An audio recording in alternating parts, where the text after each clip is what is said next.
year, my speech is about my despise for speeches. Because this year, I did not want to write a speech. Like most years around this time, I was feeling a particular lack of motivation to write a long speech to bore you with for 5 minutes. Honestly, I had better things to do, but my mother insisted I had to write it, so this evening I will tell you why I think we should get rid of speeches once and for all.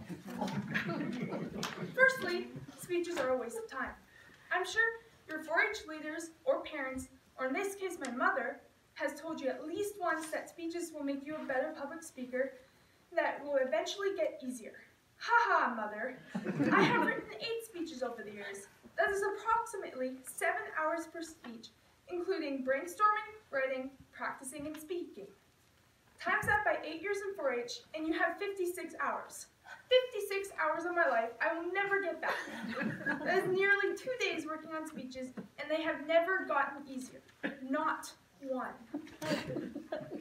Secondly, I have more important things to do. High school can be a very stressful time for students in the midst of it. I'm halfway through my grade 10 year, and I don't have a clue what's going on. Now, you're probably thinking, school is important. You should spend more time understanding it so you can have a future. But instead, I spend the precious hours of the day writing this speech. Speeches also take away from skiing. For those of you who know me, you know I'm very into competitive skiing. I spend nearly all my weekends training, and I'm quite serious when competing.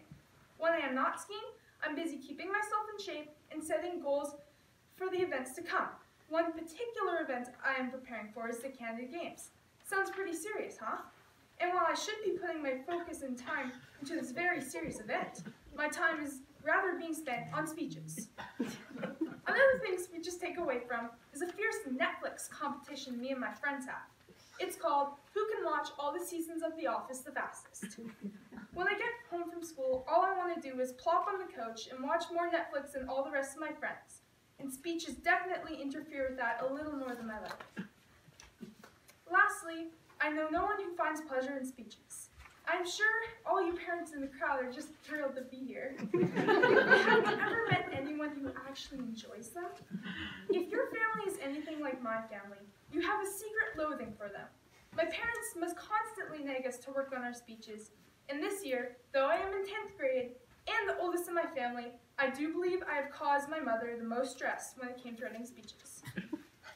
It is a fact that about 75% of the population has a chronic fear of public speaking, and this number does not seem to be declining.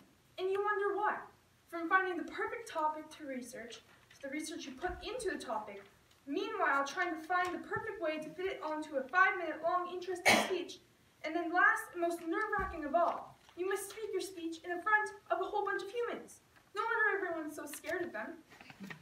Writing this speech, I procrastinated as much as humanly possible. I began with not nearly enough time to finish, thus I have no conclusion. I was extremely reluctant to write it in the first place, and unfortunately, I have not finished.